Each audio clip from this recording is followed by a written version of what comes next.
Da da da da da do do do do. Da da da da da do do. All right. Da da da da da do do do. Hey now. Da da da do do. Mr. Kovacs class. It's Mr. Kovacs class. You might learn a ton. It's Mr. Kovacs class. He's interested too. It's Mr. Kovacs class. And he's super cool. It's Mr. Kovacs class. Surf's up, everybody. Right? I mean, look at Little Red. Every time a wave of blood comes by, he, woo, everybody, surf's up, everybody catching a wave of blood. Yeah.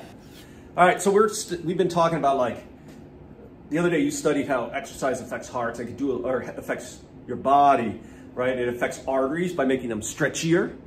It affects mitochondria in your muscles by increasing the number. We're gonna spend way more time with them. What else does it do? It increases capillary building.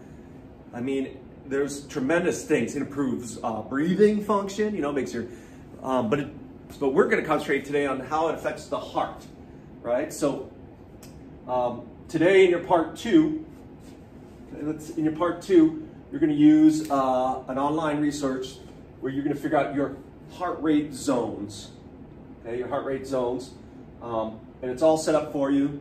You're gonna, pick your age, and then you're gonna go through and you're gonna calculate all the different zones and activity zones. And the reason you do that is, your heart does respond to stress, but you gotta stress your heart enough for it to actually get stronger. If you don't stress your heart enough, your heart won't get any stronger, right? Like, and it is possible to stress it too much, right? I mean, there's a max. You probably don't want to spend a lot of time maxing out the heart, but I mean, if you're doing something that's barely more difficult than sitting on the couch, it's probably not doing your heart any good. And so, like in our lab, you've been doing different activities and recording your heart rates.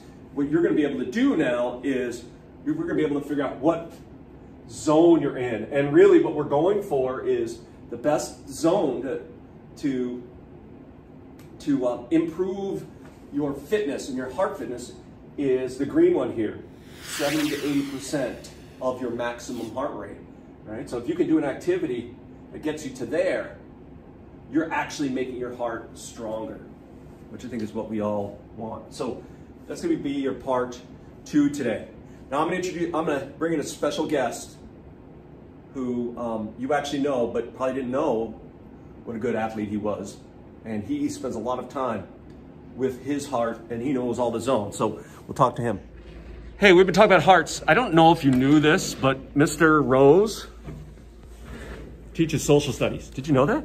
But he's also a very accomplished cross-country ski racer, multiple-time Empire State Games world champion.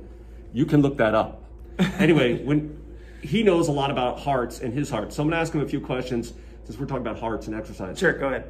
Number one, do you know what your resting heart rate is? Yes, I do.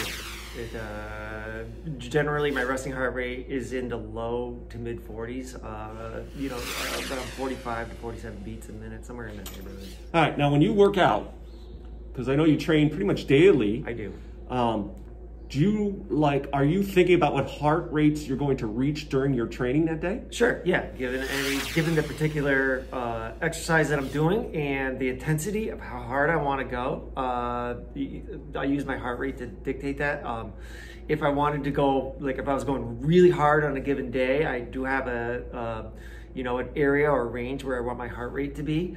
And if I wanted to go nice and easy, get some distance in, to build the base, there's a certain area where I want to keep my heart rate at the low end, Now, do you know what your maximum heart rate is? Yeah, I'm an aging athlete, so I know that my heart rate doesn't get as high as, younger athletes, but about 167, 168 would be my maximum heart rate.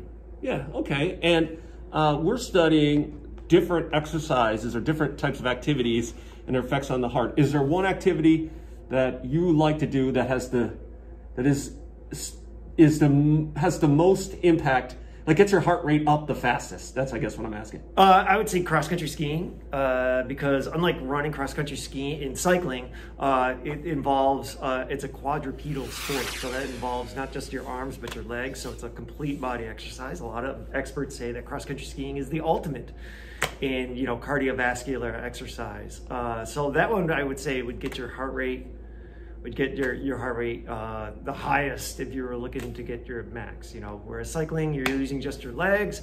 Same thing with running, you're using just your legs. Okay, and then our last question, this is probably the most important.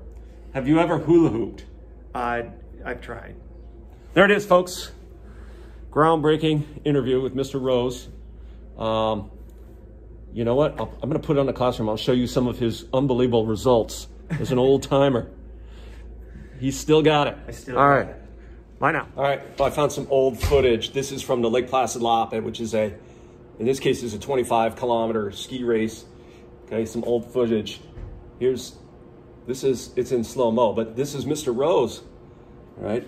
And so he's a cross-country ski racer and races here locally. And to race at that level, you need to have a good idea of your heart rates for sure. Okay, so yeah, heart rate training can make your heart better, but you gotta be careful, know the zones. You gotta work your heart just hard enough to make it better, not too hard and definitely not too light. All right, folks. And then of course, your part 3 today, we're going to, I believe today we get the thrilling conclusion of John's heart attack.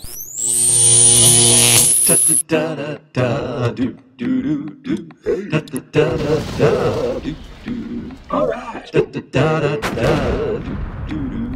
Hey now. Mr. Kovacs class.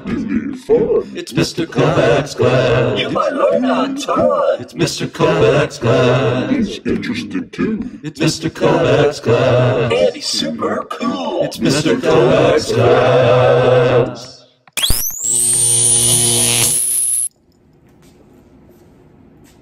I don't know how good this video is, but that's actually, whoa, it's Mr. Kovacs skiing in Empire State Winter Games, as you know.